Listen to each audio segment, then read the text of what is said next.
caros diáconos, caro Padre Rogério, padre desta paróquia, padre da primeira paróquia criada na Diocese a celebrar os seus 25 anos.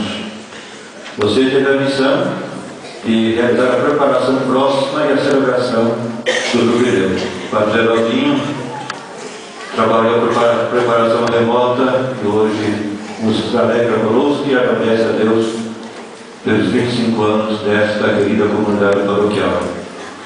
Na nossa diocese nós temos paróquias criadas desde o tempo que o Rio de Janeiro ainda era prelazia, não era nem diocese. Uma das paróquias da nossa diocese foi criada nesse tempo.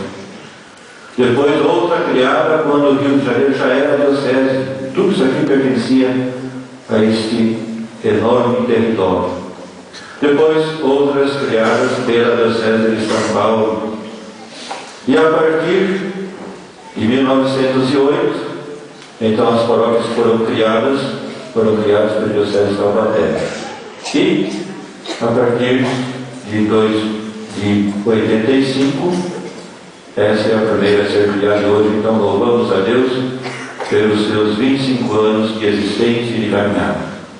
Queridos irmãos e queridas irmãs, estamos celebrando a Eucaristia pelo Jubileu de Prata desta querida paróquia do Coração de Jesus. Nós sabemos que jubileu significa júbilo, alegria, mas não simplesmente uma alegria interior, e sim também uma alegria que se manifesta exteriormente.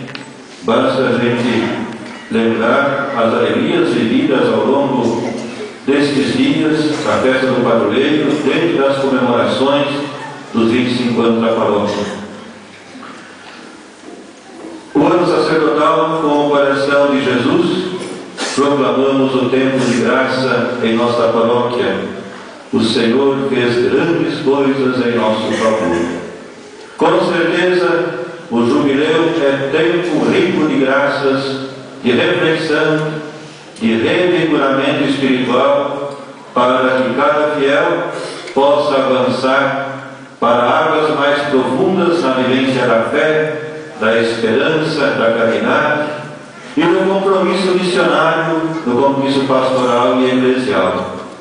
Um tempo de crescimento espiritual para todos os paroquianos, um tempo de crescimento na comunhão eclesial, um tempo de busca de uma maior santidade de vida para todos, uma vez que a santidade é o horizonte para o qual deve tender todo o caminho pastoral bem ensinado a João Paulo II na Novo Milênio.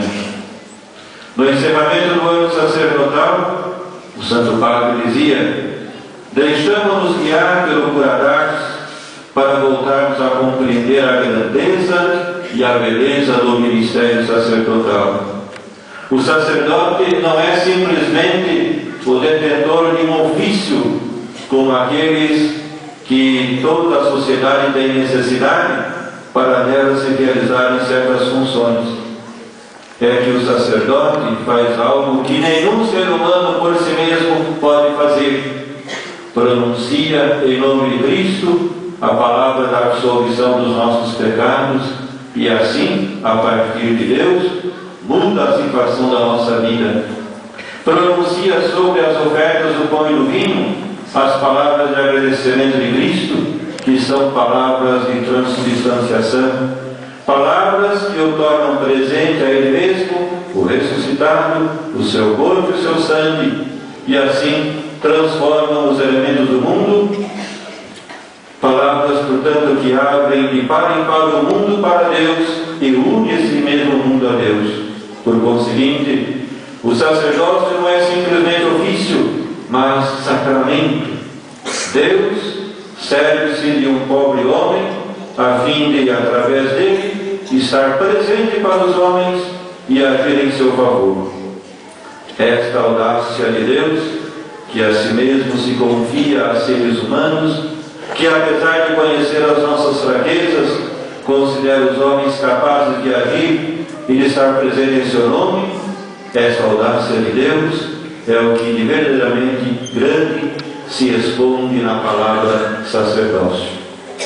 No ano sacerdotal, com o coração de Jesus, proclamamos o tempo de graça em nossa paróquia.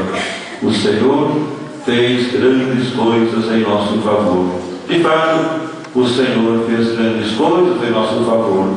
E seria muito bom recordar a ação de Deus na nossa vida e na nossa comunidade. Assim, o nosso louvor, a nossa gratidão a Deus é mais perfeito. E isso cada um pode fazer ao longo dessa celebração, deixando passar pela mente do coração a presença e a atuação de Deus, a graça de Deus na vida de cada um, na vida da comunidade. Agora nos colocamos diante da palavra de Deus que foi proclamada. O texto, a primeira leitura, é um texto muito caro a essa comunidade paroquial. Um texto muito refletido e rezado desde as origens da paróquia. Ele nos apresenta algumas características da primeira comunidade cristã, características que têm inspirado a vida e a caminhada dessa comunidade paroquial. A primeira comunidade, diz o texto sagrado, era perseverante em ouvir o ensinamento dos apóstolos, na comunhão fraterna, na fração do pão e nas orações.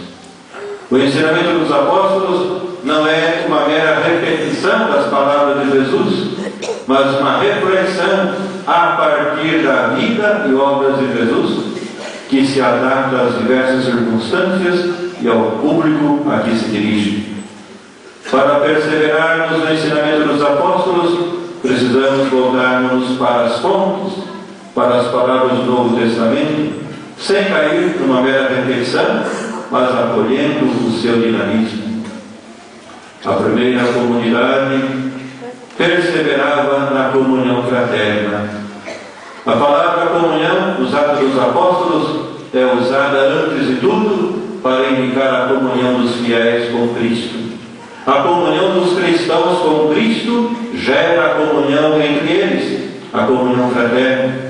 A comunhão com Cristo é a comunhão fraterna, levam também à comunhão dos bens materiais, como testemunha essa primeira leitura. A comunhão de bens é a expressão natural da realidade da fé e a medida do amor a Deus e da união a Cristo, aos irmãos e a toda a humanidade. A experiência dessa comunhão fraterna sempre foi marcante nesta paróquia a partir das pequenas comunidades. Os primeiros cristãos perseveravam na fração do pão. Nós bem sabemos que fração do pão é a expressão usada para designar a Eucaristia. A ceia eucarística tornou-se o centro da vida comunitária dos cristãos. Aqui, esta comunidade nasceu em torno da Eucaristia. Eucaristia inicialmente celebrada na garagem da residência episcopal, depois no terreno atrás, de frente aqui para a atual igreja. E além disso, a Eucaristia era e é celebrada nas comunidades eclesiais de base. Assim, a comunidade foi crescendo, tendo como centro, fonte e ápice a celebração da Eucaristia. As primeiras comunidades perseveravam na oração. Nos Atos dos Apóstolos, a oração acompanha tudo, como na vida de Jesus. Aqui recordo as palavras do saudoso Papa João Paulo II. Nossas comunidades, amados irmãos e irmãs, devem tornar-se autênticas escolas de oração, onde o encontro com Cristo não se exprima apenas em pedidos de ajuda, mas também em ação de graças, louvor, adoração, contemplação, escuta, afetos da alma, até chegar a um coração verdadeiramente apaixonado. O Senhor fez grandes coisas em nosso favor. Com Maria professamos, o Senhor fez grandes coisas em favor de nossa comunidade. O canto do Magnífica é a celebração jubilosa e o resumo de toda a história da salvação. O canto de Maria é a medida da sua altura espiritual e, ao mesmo tempo, a síntese da fé do povo eleito, das suas aspirações e da sua longa espera, confiado nas promessas de Deus, promessas feitas aos patriarcas e à sua descendência. Temos que olhar o Magníficat de Maria também a partir da fé pascal das primeiras comunidades cristãs que se expressam pela boca de Maria. O evangelista São Lucas coloca nos lábios de Maria um cântico de libertação messiânica que, graças a Cristo, revoluciona a velha ordem estabelecida. Os pobres, os esquecidos, os humildes e os famintos passam a ser, na ordem nova, os protagonistas da história de Deus, desse Deus que prefere os pobres aos soberbos, prefere os pobres aos poderosos, prefere os pobres aos ricos deste mundo.